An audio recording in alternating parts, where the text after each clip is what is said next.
It's September 2nd, Labor Day, and Lulu.com has a 15% off coupon floating out there for a couple more days. So in light of that, I wanted to take a look at the work of Anthony Huso. He has a few print-on-demand modules and adventures, campaign supplements for first edition Advanced Dungeons & Dragons. He writes really good stuff, and I wanted to have another just kind of brief overview of his work to kind of showcase it a little bit more. We're going to start off with Night Wolf Inn, and this is going to be pretty spoiler-free. I'm just going to give you kind of a brief look at each of these books. But if you are a player and you'd rather your DM run this for you, you might want to skip. The Night Wolf Inn is not necessarily an adventure module per se. It's more of a campaign supplement. It's kind of a sandbox for downtime activities that happen at an estate, the Night Wolf Inn. And the Night Wolf Inn is a nexus of different planes, kind of an interplanar crossroads. And it's black and white interior, so about 160 pages maybe. The cartography is all done by Anthony Huso, which is great. He's a terrific cartographer. Great maps in here. And this will inject your campaign with a lot of weirdness, mysteries, kind of strange happenings, but it's pretty deadly. Most of Anthony's modules are fairly high level.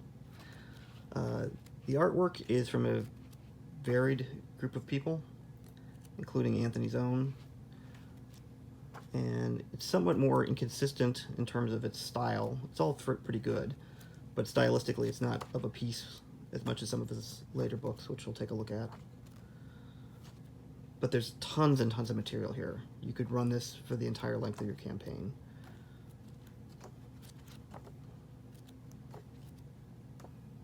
Anthony's also a very kind of unapologetically AD&D focused person, so it's kind of very much by the book. He usually starts his books off with kind of a reference list of the stuff you'll want, books you'll want at the table that are first edition, including Dragon Magazine articles and such. So there's that one. The next one we're going to look at is actually two books. It's the Fabled City of Brass, which is the kind of the Dungeon Master Guide first edition cover come to life. Frog God Games has a version of this out right now. It's a lot of people kind of return to this setting. This is a full color adventure, so it's a little bit more expensive than some of the books that are print on demand, but it's beautiful. The illustrations and the cartography is terrific.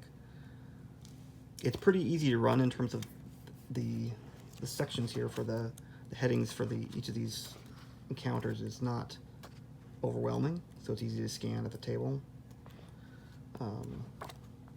There's a beautiful overview map at the very back here that you can use just kind of at a glance to look where you're at, kind of forest for the trees. There's also a time tracker at the back here, which is really great. This is really high level stuff, and I mentioned all this stuff is kind of high level. You probably tack on a few levels, even to the ones that he recommends. This is the appendices. It's a black and white book, but basically this is all the tables and encounter charts and stats that you want to have to run the module. It's an additional book to buy, but it's nice to have when you're. And I think you'd probably argue that you probably need it to run the module. Next up, the Mortuary Temple of Esma. This is maybe my favorite. This is kind of a very self-contained module. He puts it, I think, the levels at between 5 and 7, 6 to 8 characters between levels 5 and 7. Again, you could probably 5 to 7 could be 6 to 8 or 7 to 9. Would have a decent time with this. It's full color, although most of it is kind of black and white. It has kind of a Thurston kind of WG4 kind of vibe to it. So it's kind of a Lovecraftian feel to it. It is more of a self-contained adventure than the other ones. It's kind of a very location-based adventure. Strange, eldritch, grell there. It's going to give you a vibe. There's also a heavy puzzle element to this adventure. It's pretty cool. And to give you an idea, if I remember this right, like on level 1 here, there's a dragon up here on level 1, which gives you an indication of what you're getting into. But it's a terrific, just strange, you know, kind of adventure. So, although it's a little bit more expensive than a lot of other self-contained print-on-demand adventures, it's pretty well worth it. I think this one's great. One of the newer ones, I'm going to mess up this title, Windfall, maybe? This is a kind of a strange adventure for Anthony. The other adventures are more higher level. This is a 2 to 4 level, and it actually takes place in the astral plane, which is kind of strange for a lower level set of adventure like this.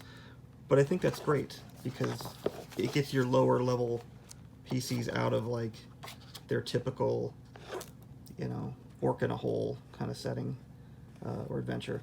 Some great Russ Nicholson art in here. It's, again, it's color, but it's kind of light, subtle in terms of its color.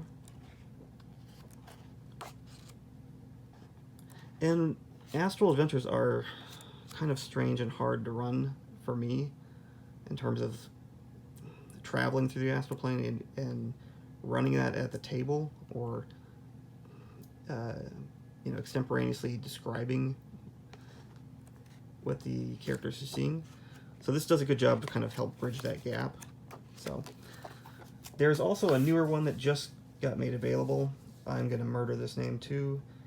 Gear Low Synchro, I believe is what it's called. I have it on order, so I'm ponying up for that one as well. Anthony has a website at bluebard.com, so he kind of covers his own work there and puts a bunch of different articles how to get your players, your more modern players, into first edition. So as I mentioned, there is a coupon code that I'll put in the description for lulu.com for 15% off. So it's a good time to kind of check out this this author. So that's it.